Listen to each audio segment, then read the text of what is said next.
Alors aujourd'hui, on va vous parler de la religion catholique et brémois. Aujourd'hui, nous allons vous parler de l'arrivée de la religion catholique dans la région. Nous allons remonter au début des années 300. Nous sommes au temps des provinces gauloises, modifiées. Dans la deuxième lyonnaise se trouvent tous les anciens États gaulois de la future Normandie. Les capitales de ces États sont Rouen, Lillebonne, Évreux, Lisieux, Sées, Vieux, Bayeux, Avranches et Coutances. En quelque sorte, la Normandie 600 ans avant l'arrivée des Normands. À cette époque, Constantin est le seul maître de l'Empire romain. Par des édits de 311 et 313, le culte catholique, jusqu'alors illicite et persécuté, devient libre et prend donc un essor considérable. Ces dates sont mémorables, non seulement au point de vue religieux, mais en outre de la plus grande importance pour bien comprendre l'histoire normande. Car à partir de ce moment, il se constitue au grand jour une hiérarchie officielle de l'Église et elle l'harmonise avec l'administration civile, c'est-à-dire qu'elle place un évêque dans chaque civitas ou capitale, Rouen, Lisieux, Bayeux, etc. Un archidiacre dans chaque tribu gauloise, soit chaque arrondissement et un doyen dans chaque clan, soit le canton.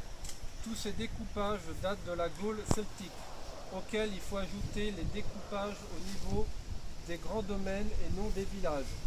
Toutes ces subdivisions sont marquées par le chiffre 4.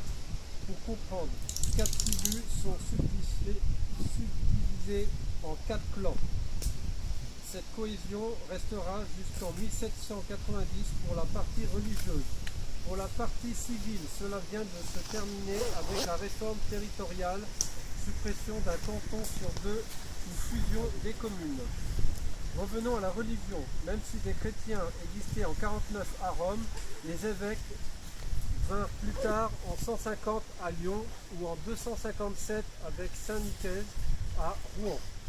Le premier évêque connu à Bayeux a officié à partir de 390 jusqu'en 405. Il se nommait Saint-Hubert ou Saint-Spire. Nous allons laisser passer le temps pour nous projeter en l'an 1097. Le nouvel évêque de Bayeux dans le 30e à Pournon, Turold de Brémois. Vous voyez donc maintenant pourquoi nous abordons ce sujet dans cette commune. Ce Turold est le successeur du frère utérin de Guillaume le Conquérant, Odon de Conteville. Il est aussi le frère d'Hugues de Brémois, le fondateur du prieuré Saint-Laurent de Brémois. Nous n'avons malheureusement aucune autre information sur ce prieuré. Il dépendait de l'abbaye du Bec ou Bec-et-Loing dans l'Eure. Turold ne prit définitivement possession qu'en 1090 et ne garda l'évêché que 8 ans environ. En 1105, le roi d'Angleterre Henri fit une descente en Normandie. Il brûla la cathédrale et la ville de Bayeux et enleva Caen au duc Robert, son frère, qui lui perdit en septembre 1106 la liberté et son duché lors de la bataille de Tinchebray. Turold, navré du spectacle et des malheurs qui frappèrent le diocèse, déposa la mitre épiscopale pour prendre l'habit religieux dans l'abbaye du Bec. De ces longues années de pénitence, il vivait encore en 1146. Il y mourut saintement.